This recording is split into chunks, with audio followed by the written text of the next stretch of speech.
শিৱসাগৰ জিলাৰ বকতা খঙীয়া গাঁৱত এক বিনামূলীয়া পশুধন চিকিৎসা শিবিৰ দামচাও অশ্বিনী চেতিয়া সোঁৱৰণী বকতা জাগৰণ যুৱ সংঘ আৰু পুথিভঁৰালৰ প্ৰাংগণত অনুষ্ঠিত হয়।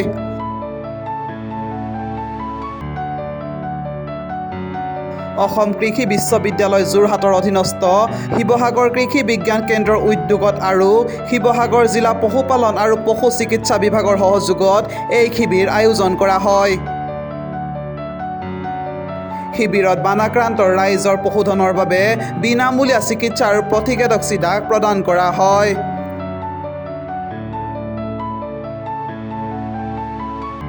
গৰু, ছাগলী আৰু হাঁহ কুকুৰাৰ বাবে ভিটামিন, মিনাৰেল, লিভাৰৰ ঔষধ আদিৰ বিতৰণৰ লগতে গৰুৰ চবকা আৰু ছাগলীৰ PPR ৰোগৰ প্ৰতিষেধক প্ৰদান কৰা হয়।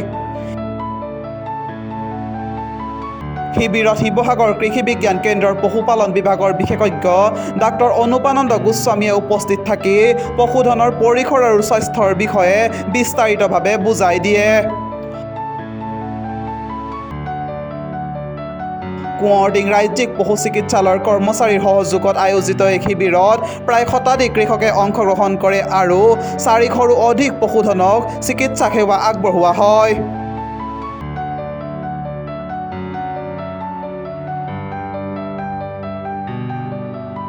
অসম কৃষি বিশ্ববিদ্যালয়ৰ অধীনস্থ শিৱসাগৰ কৃষি বিজ্ঞান কেন্দ্ৰৰ উদ্যোগত শিৱসাগৰ জিলা পশুপালনৰ পশু স্বাস্থ্য বিভাগৰ সহযোগত আৰু দামচাও অশ্বিনী চেতিয়া সোঁৱৰণৰ জাগৰণ পুথিভঁৰালৰ প্ৰত্যক্ষ সহযোগত আমি আজি এই বানাক্ৰান্ত শিৱসাগৰ জিলাৰ বকতা অঞ্চলত এটা পশু স্বাস্থ্য আৰু পশু চিকিৎসা শিবিৰ আমি অনুষ্ঠিত কৰিছোঁ।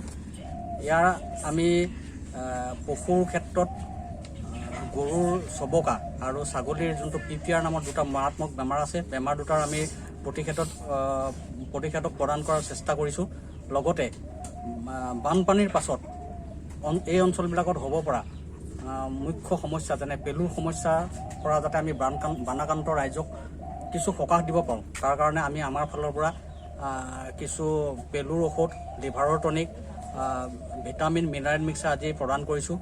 আশা কৰিছোঁ আমাৰ এই ক্ষুদ্ৰ প্ৰয়াসে এই অঞ্চলৰ কৃষকসকলে সন্মুখীন হৈ অহা সমস্যাসমূহ, পশুধনৰ ক্ষেত্ৰত সন্মুখীন হৈ অহা সমস্যাসমূহ কিছু সকাহ। শিৱসাগৰৰ পৰা ফৰিদ আলী ৰিপৰ্ট, নিউজ তালবা অসম নৰ্থ ইষ্ট।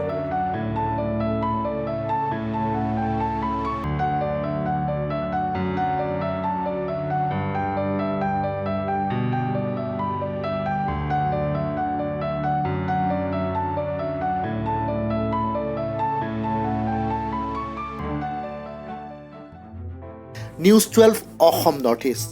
যাত্ৰা আমাৰ অবিৰত, সংকল্প অপ্ৰতিৰোধ্য।